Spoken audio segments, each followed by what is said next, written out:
They say it began with subtle whispers among the veteran bus drivers in Skopje. A sound, entirely out of place, echoed through the vast terminal on quiet summer afternoons. Nobody could quite pinpoint its origin, only that it drifted from a forgotten, dusty corner of the facility. One blistering day, the heat in the Skopje central bus station was suffocating.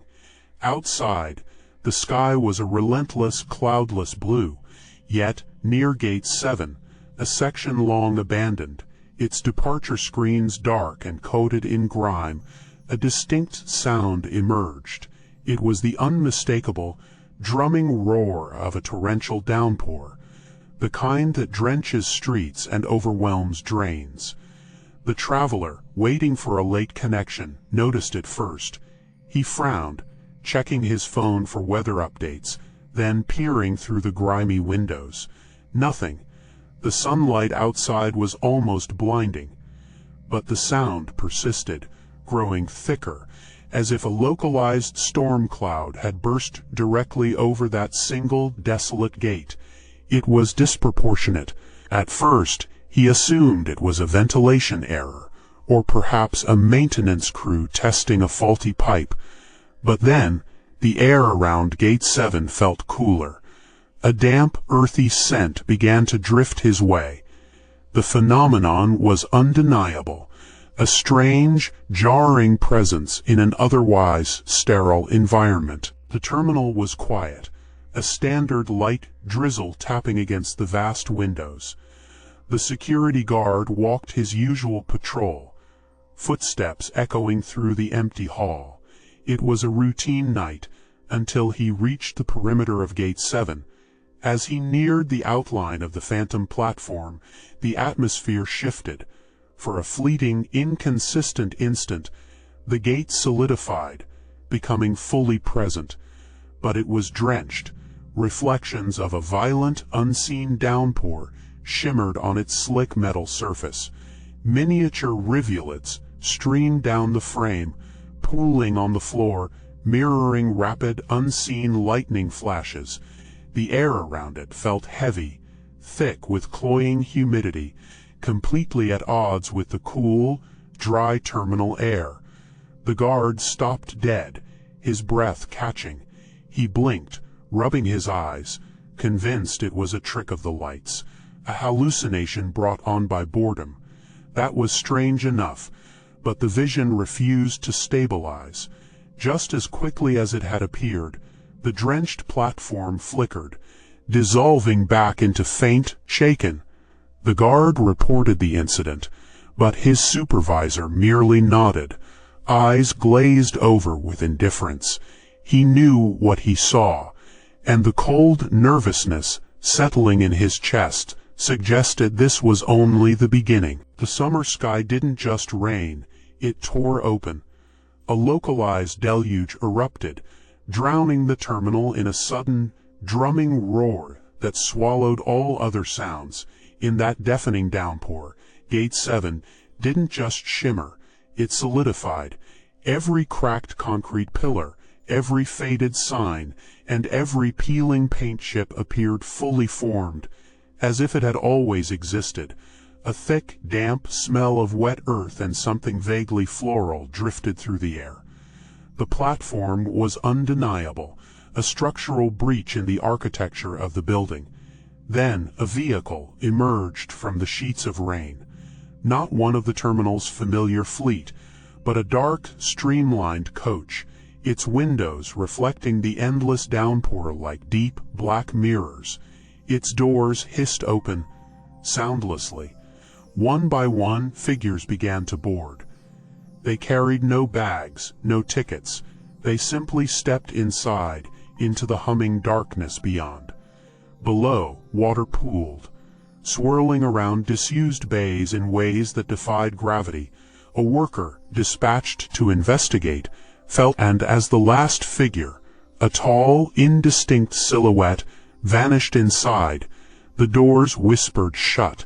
She stood, radio silent, caught between professional duty and a growing apprehension, wondering where such a journey could possibly lead. The downpour continued, a relentless curtain of gray. A woman, drawn by a sharp curiosity, felt a magnetic pull toward Gate 7. She knew the hushed stories swirling around the Skopje terminal, but the platform pulsed with a strange, inviting glow. As she edged within a few meters, a peculiar, sickening sensation washed over her. Time itself seemed to warp, to stretch and thin.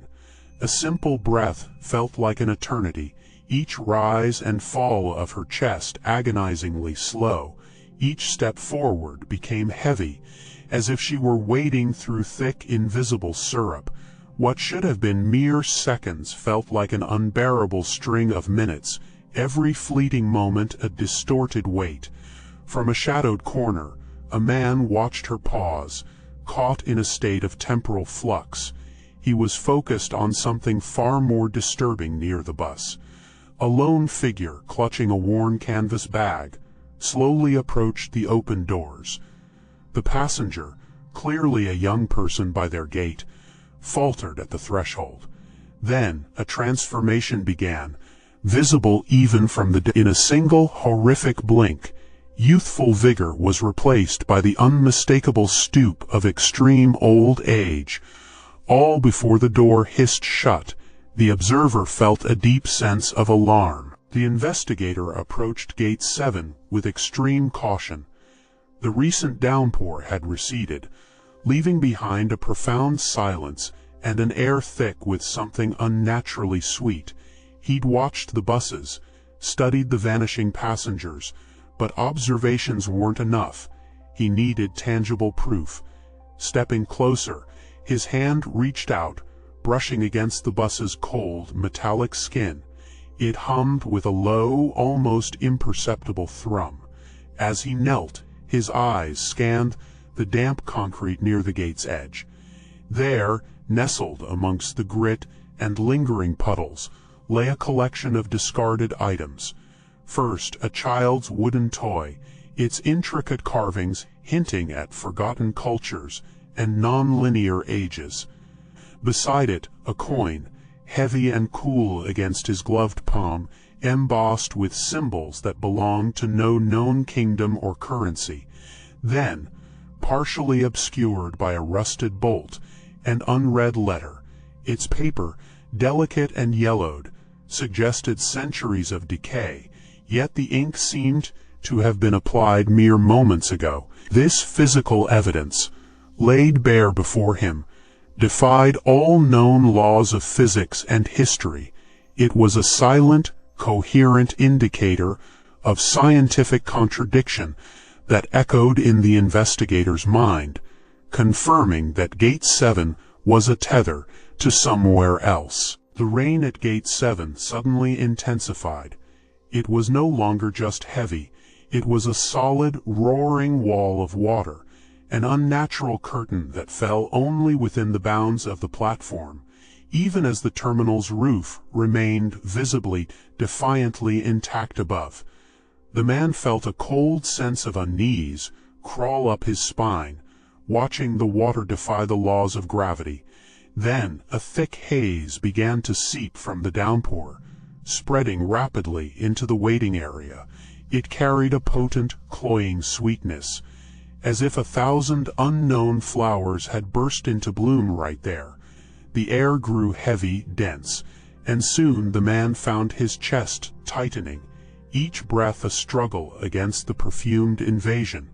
His head swam, the edges of his vision blurring. For a terrifying moment, he thought the terminal lights above were twisting, morphing into vibrant vines, their petals glowing with a light that hurt to look at. This wasn't just a smell, it was an assault. From within the bus, now shrouded in the floral mist, soft rustling and blossoming sounds. The man coughed, his throat burning. The phenomenon wasn't just outside anymore. It was in his lungs and clawing at his perception of reality. The puddles had always been a nuisance, tracking grime through the Skopje terminal, but they'd previously shown only standard, warped reflections. The traveler, drawing closer to Gate 7, felt a chilling shift. Something was wrong with the water now. It no longer mirrored the fluorescent hum above, nor the tired faces passing by. The shallow pools pulsed with a subtle light that didn't belong to the station. Beneath the surface, vivid alien landscapes bloomed, a riot of oversized, unfamiliar blossoms. Petals the size of dinner plates unfurled in hues unknown to this world, reaching toward an unseen, multi-hued sky that shimmered within the liquid glass. It was a garden not meant for mortal eyes, stretching into the depths. Brief glimpses of figures began to appear within these mirrored gardens. They were the people from inside the bus, their features blending with the monstrous flora, faces dissolving into petals. The very notion of up and down, inside and out, felt destabilized for the traveler. A beautiful, alien realm now lay just inches away, marking the transition from the familiar terminal to the encroaching influence of the blooming dimension. The observer had meticulously recorded every detail, or so he thought. His camera, a state-of-the-art device, had captured Gate 7 many times. Upon reviewing the footage, he found nothing but shifting, swirling patterns of light and color. No discernible shape, no bus, no gate number. The audio was reduced to static, like forgotten radio waves. Every attempt to replay the vital moments ended in distorted pixels and a sickening flicker. His detailed notes, scribbled in frantic urgency, began to betray him too. Words blurred on the page, rearranging themselves into grotesque, nonsensical symbols. Dates and times became wildly contradictory, erasing the precise moments of the gate's appearance.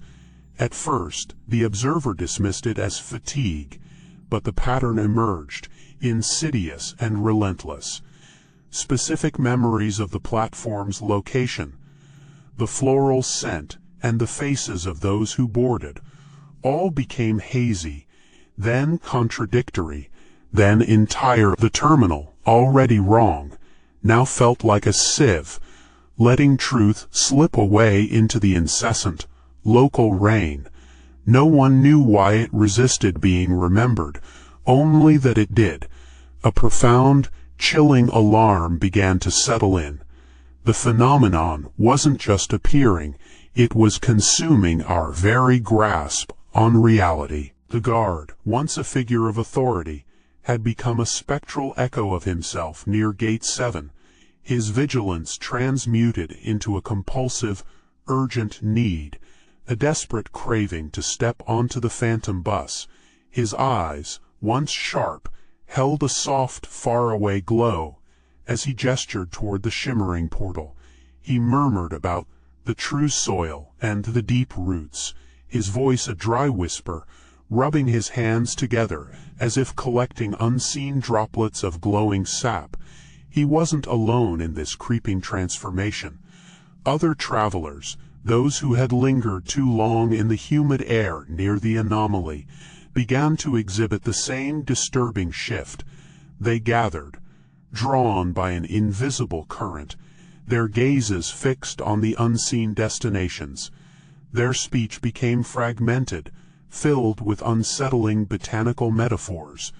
"Our home blossoms there," one insisted, an unnatural tranquility masking the horror of their altered minds. "The petals await." Their human identities seemed to wither, their thoughts reshaped. They were no longer commuters, but harvesters waiting for a transport that would never truly return them to the world they once knew. The bus, with its rain-streaked windows, pulled away from Gate 7, but the space it left behind didn't simply become empty. It began to fold. The very air seemed to tear, not outward, but in upon itself, a shimmering void that pulsed with an unearthly light and the vibrant greens of blooming vegetation. The rain, no longer falling from above, spun within this nascent vortex, mingling with glittering, toxic pollen. The terminal structure itself began to writhe. Steel girders twisted like ancient tree roots, groaning as concrete walls rippled, melting into strange, bioluminescent blossoms. The overhead lights flickered, drowning in the sudden, overwhelming glow of alien flora that devoured everything in its path. The few observers who hadn't fled felt a terrifying duality. They were rooted to the gritty pavement of the terminal, yet a warm breeze kissed their skin, carrying the intoxicating scent of an impossible, vast meadow. They were inside the building, yet undeniably, so the world was no longer wrong. It was experiencing a localized spatial instability, a convergence of dimensions that signaled the end of the Skopje terminal as a place of transit. It had become a persistent breach, and there was no longer any turning back.